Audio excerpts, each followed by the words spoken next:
नमस्कार, news capital express में आपका स्वागत है। मैं हूं आपके साथ अंकिता। चलिए बढ़ते हैं खबर क्या। घरेलू और कमर्शियल गैस सिलेंडर के बढ़ते दामों को लेकर राजधानी भोपाल में कांग्रेस ने केंद्र सरकार के खिलाफ विरोध प्रदर्शन किया। भोपाल जिला कांग्रेस ने रोशनपुरा चौराहे पर प्रदर्शन करते हुए महंगाई को लेकर नरेंद्र मोदी सरकार को घेरा।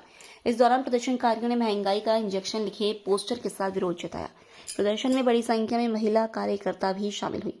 महिलाओं ने कहा कि घर की शुरुआत ही चूल्हे से होती है और लगातार बढ़ती गैस की कीमतों ने घरेलू बजट बिगाड़ दिया है। उन्होंने केंद्र सरकार से मांग की कि गैस सिलेंडर के दाम जल्द से जल्द कम किए जाएं ताकि आम लोगों को राहत मिल सके। वहीं जिला कांग्रेस अध्यक्ष प्रवीण सक्सेना ने कहा है कि साल 2014 में गैस सिलेंडर की कीमत करीब 400 रुपए के आसपास थी और जो अब बढ़कर 900 रुपए से ऊपर पहुंच गई है। उन्होंने आरोप लगाया कि महंगाई हर क्षेत्र में बढ़ रही है और आम जनता पर इसका सीधा असर पड़ रहा है। कांग्रेस ने चेतावनी दी कि यदि गैस सिलेंडर के दाम कम नहीं किए गए तो आने वाले समय में बड़ा आंदोलन किया जाएगा। भोपाल समता समाधान पार्टी के राष्ट्रीय अध्यक्ष अशोक पवार और विनोद पवार की प्रेरणा में ग्राम जरखेड़ा में माताजी श्रीमती फूलवती बाई जी की 13वीं कार्यक्रम में वृक्षारोपण कार्यक्रम का आयोजन किया गया। इस कार्यक्रम का मुख्य उद्देश्य माताजी की याद को संजोते हुए पर्यावरण संरक्षण को बढ़ावा देना था। अशोक पवार ने कार्यक्रम में कहा, हमने ये पौधे माताजी की स्मृति में लगाए हैं। हमारा उद्देश्य उनकी यादों को जीवित रखना है और पर्यावरण के संरक्षण की दिशा में भी एक कदम उठाना है। हम इन पौधों की नियमित देखभाल और पानी देने का संकल्प लेते हैं ताकि ये सुरक्षित रहे और पर्यावरण को लाभ पहुंचाए। हमारी कोशिश है कि माताजी की यादें इन पौधों के माध्यम से हमेशा जीवित रहे। उन्होंने उपस्थित लोगों से अपील की कि वे अपने आसपास अधिक से अधिक पेड़ लगाएं और पर्यावरण संरक्षण को अपनी जिम्मेदारी समझें। कार्यक्रम में उपस्थित सदस्यों ने भी पौधों की सुरक्षा और पर्यावरणीय जागरूकता बढ़ाने का संकल्प लिया।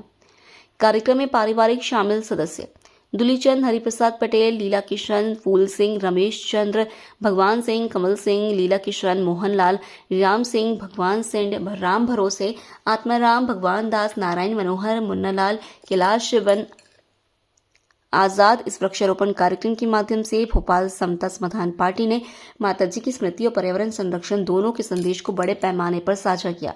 इस अवसर पर पत्रकार अशोक चिंतामन सहित बड़ी संख्या में गणमान्य व्यक्ति मौजूद थे। आज बड़ा दुखद दिन है कि मेरी माताजी 24 तारीख को ख़त्म हुई है और आज उनकी 13वीं है। उसके अवसर पर ये हमारे परिवार और समाज और मेरे जानने वाले लोग यहाँ पधारे हैं उनकी आत्म शांति के लिए। सर, माता जी का जो जीवन था बड़ा संघर्षमय था और आप जैसे पुत्र उनको मिले जो राजनीति में एक नई मिसाल कायम की है।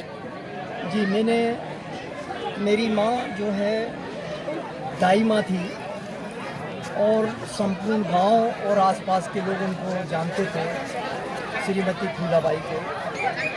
बहुत अच्छी वो डॉक्टर थी, अच्छा काम करती थी। बड़ी बड़ी उलझी हुई महिलाओं को जो डॉक्टर काम नहीं करते थे लेकिन वो काम करती थी।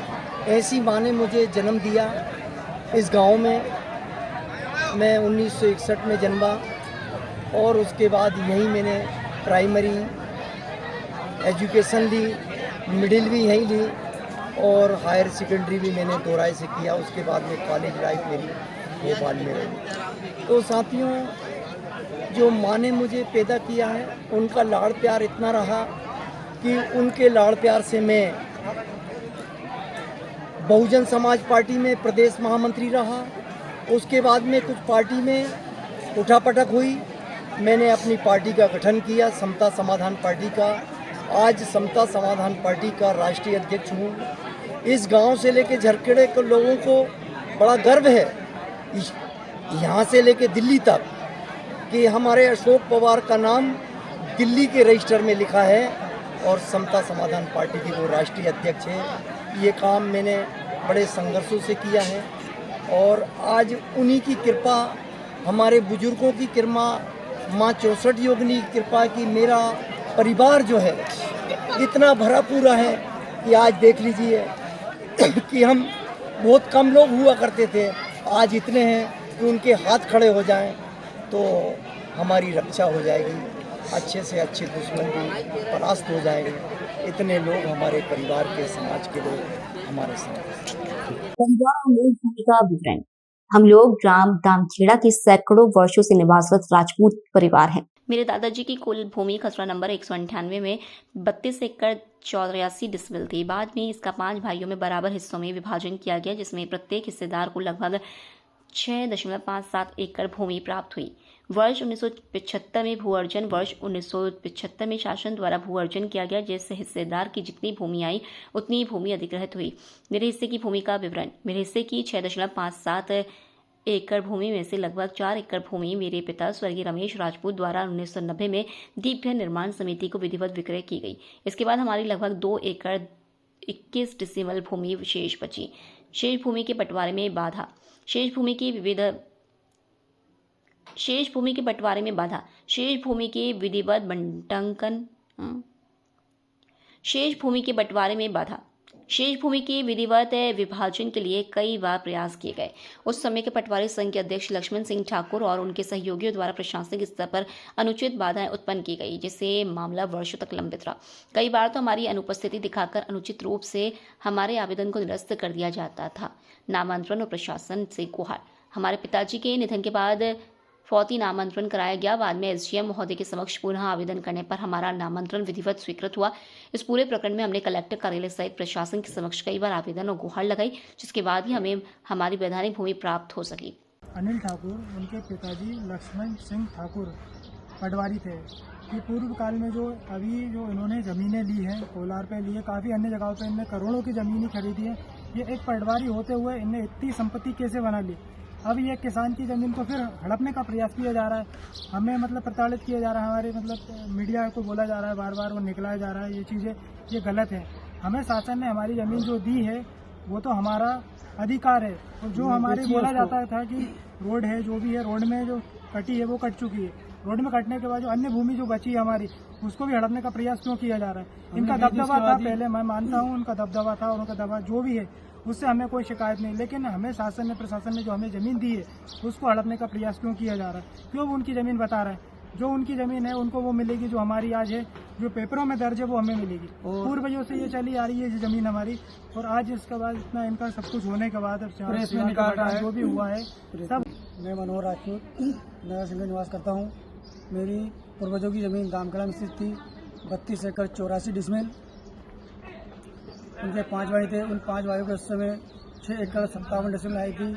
मेरे पिताजी ने 4 एकड़ ज़मीन बेच दी वहाँ पर। उसके बाद जो मेरी ज़मीन बची, पिताजी की ज़मीन बची, मेरे पिताजी ने बहुत प्रयास